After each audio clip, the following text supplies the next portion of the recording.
Justin, can you hear me okay? I got you loud and clear. Awesome. Well, thank you so much for taking some time with us. We have quite a few hands raised, so we're going to get right into questions for Justin. And let's kick things off with Bob Pockris. Go ahead, Bob.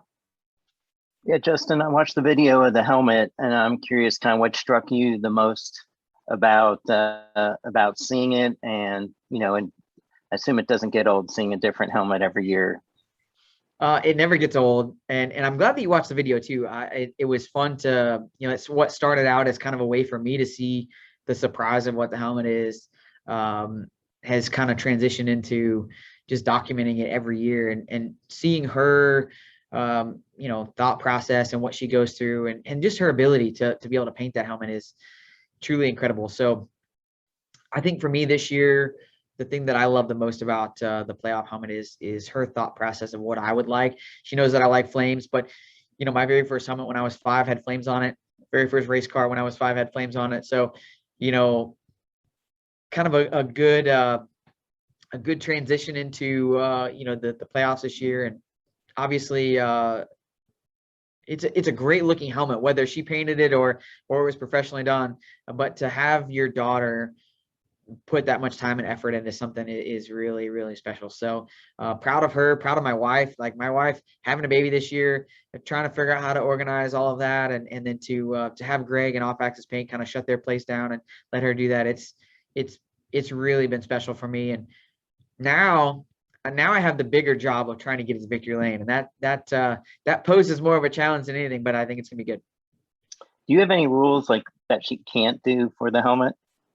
No, I probably should, to be honest with you, but I've left the door wide open and let her choose, let her go to town with whatever colors, design. This year for her favorite part was the glitter, as she calls it. Definitely kind of a disco ball reminiscent of a helmet, but for me, helmets have always been kind of an outward expression of who we are as drivers, and I love what she painted on it. So it's going to be a lot of fun to get it to the racetrack and hopefully get it to victory lane, because I think it'll look really good under all of the confetti and champagne in victory lane. Thank you. Thanks, Bob. All right, we'll take our next one from Chris Estrada. Go ahead, Chris. Hey, Justin, thanks for joining us. While you haven't been back to victory lane since Darlington, you've still been able to crank out solid results just about every week since then. So how have you balanced any frustrations you might have had about being close to more wins with the knowledge that if you and your team executes, you're going to be at or near the front? Yeah, something that's very funny about that is I look at the points as we ended the regular season, and I'm disappointed because we weren't closer to the 16 and the 22. But I look at the beginning part of the year and just how atrocious it was, and how many bad finishes we had, and how just things seemed to kind of go any way but the right way, right? And then you make that transition and you get some momentum on your side. And we had those baby crawls before we could start walking, and we still had our stumbles here and there, but once we got our team kind of firing on all 8 cylinders, you're 100% right. Not only did we win the 2 races, but we put ourselves in position to win almost every other one other than that, kind of all the way up through. And I think with the competition level that we have this year in the playoffs, with the amount of drivers and teams that are capable of not only winning races, but winning the championship, those levels of consistency that we've shown over the summer are going to be a big part of these playoffs. And I think that you're going to have to try and win, but consistency has shown to be really, really important as well. And so, that's the goal for the team. We're going to go and we're going to be consistent. We're going to give it everything we've got and hopefully put ourselves in contention each and every week. And if we do that, I think we'll for sure be in that Final Four when it comes time for Phoenix. If I can ask a quick follow-up, having reached the championship four times already at this point, do you focus on what you did last year in the playoffs and how that can help you this time around, or you just let's just get to the finale no matter what, and when we get there, try to solve this last problem to get the championship? Well, obviously when the finale was moved to Phoenix, there probably wasn't anybody as excited as I was, just because it's been a great racetrack for us and we've had a lot of success there. But it's kind of twofold too, because I think every playoffs, and we've talked about this before, but every playoffs has been different. The way that drivers race, the the risk that certain drivers are willing to take, until you get into those moments, you don't necessarily really always know what's going to happen. And so every playoffs has kind of had its own vibe, its own feel. And I think that this year is not going to be any different. It's going to be a lot about managing your expectations, managing your competition, and just getting yourself in position to go for that opportunity at Phoenix, and not beating yourself. I think that's probably the most important piece of the playoffs for 2021 is just don't beat yourself. If we can keep from beating ourselves, we'll be in great shape. Thank you. All right, we're going to take our next one from Kyle Dalton. Go ahead, Kyle.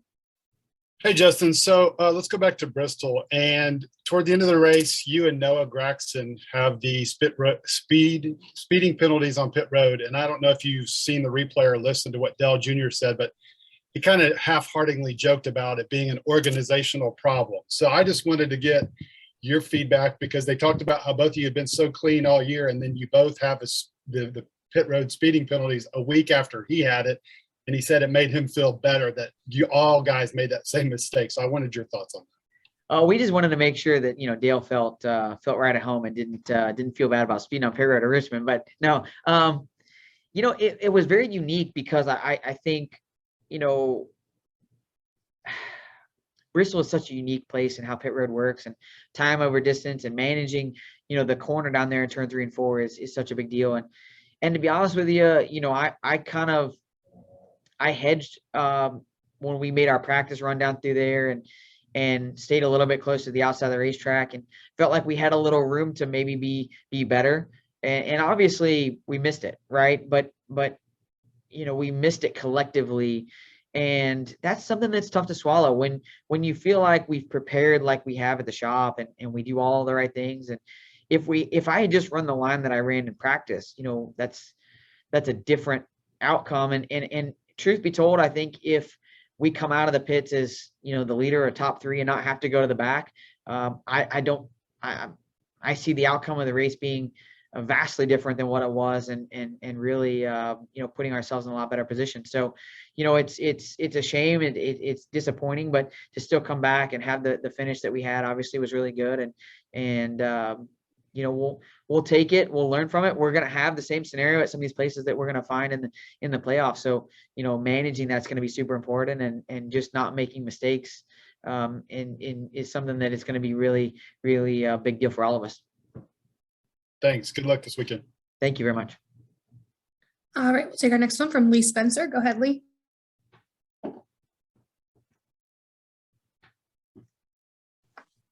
Okay, I had a question for you, Justin, because you've been around longer than most of these guys that are doing this deal right now.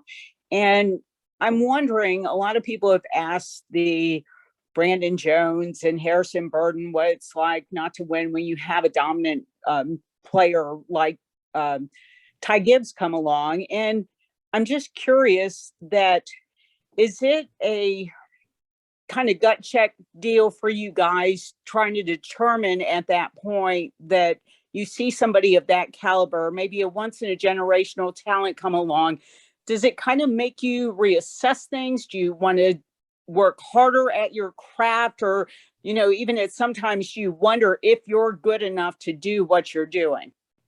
Yeah. I mean, I think that's the scenario from all forms of not even just motorsports, but sports in general. By the way, our Cardinals are looking pretty good right now, so they're damn strong. But I think that one of the things that has kind of blown me away is I look at Kevin Harvick. Obviously the scenario of Bristol with Kevin, I think, was amplified by the fact that they won so many races last year, and they've not done that this year. Same crew chief, same driver. They didn't forget how to build great race cars. They didn't forget how to go to victory lane. But there are a lot of scenarios and circumstances that this sport kind of throw at you, right? Curveballs, if you will. One of the things that's been interesting about Ty is, they've been able to be prepared for each and every race differently because they're not running full time, right? And I look at AJ Allmendinger as a great example of that.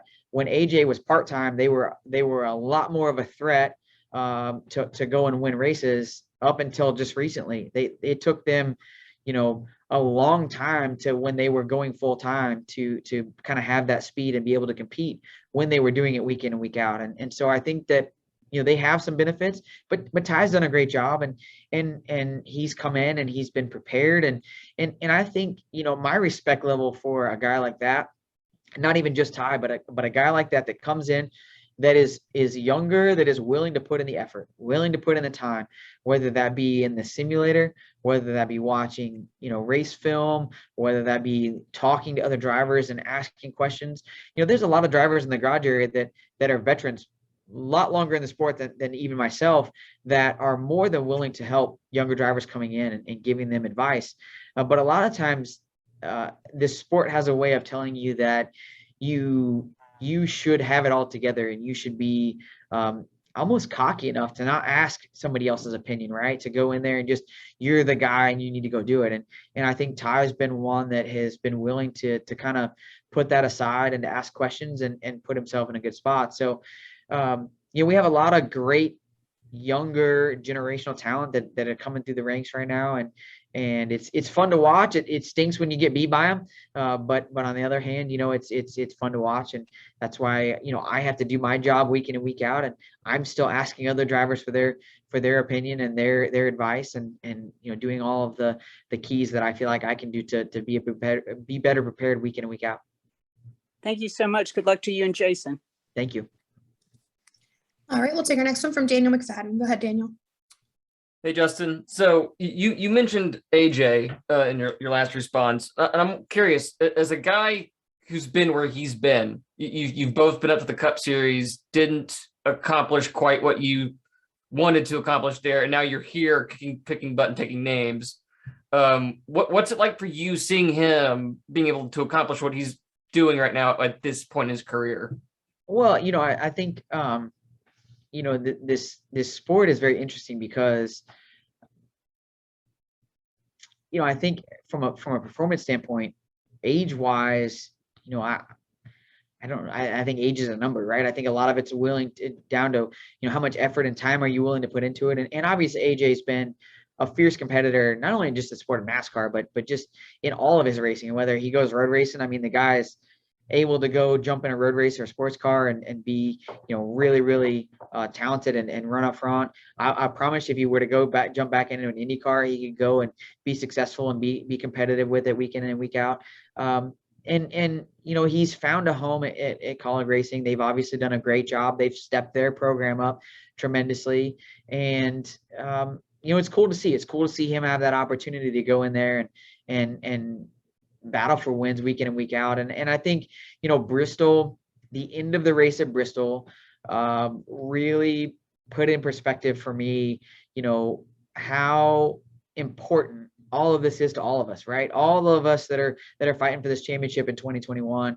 There wasn't a one of us that wasn't just laying it all on the table, at the end of that race and trying to go for broke. So, I'm hopeful that these playoffs are a lot of fun, but I think they're going to be really, really intense, and you're going to have to set sail and leave caution to the wind and throw it all out there and try to go and be as competitive as you can be, because I think that there's enough competitors that are willing to take the risks, that have the cars to do it, that could pose some serious threats in these playoffs. AJ is going to be in the series for at least 1 more year, 2 more years. How does this series benefit from having someone like him racing week in, week out? Well, I think that this sport and this series especially are unique because, we've seen obviously a huge influx of younger drivers that have come into the sport. But when I made my first attempt at Charlotte in 2008, there was 58 cars, I think, that attempted, and 28 of them were full-time Cup guys that were going to race the next day. I had Jimmy Johnson and Jeff Burton and Clint Boyer and, all these guys that I raced against. And the style of racing was different. You had to earn respect from your peers. You had to kind of learn the hard way, if you will. You got put in positions where those guys were going to take every opportunity available to them. And you watched it and you learned from it and you kind of changed your mentality. And I think having a guy like AJ that's obviously been successful on the Cup side, I mean, to win a race on the Cup level is no easy feat, and to put yourself in position like he had done, to come back down, to get a kind of a second breath of life, if you will, in this series, in this sport, it's good to have guys like him that our younger guys can learn from. There's no questioning the talent level of our younger racers. They're extremely talented and fast, but earning that respect and earning that understanding of, just even how to race, what opportunities do you take? Do you not take? A guy like AJ can be a good learning tool if you're willing to use it. Thank you. Thank you. All right, Justin. Well, thank you so much for taking some time with us. That's all the time we've got with you for your next stop. We wish you the best of luck this weekend at Las Vegas. Absolutely. Thanks, guys, as always, for supporting the sport and to be a part of this great series. It's really special. So thank you guys all. We look forward to see you guys all during the playoffs. Thank you.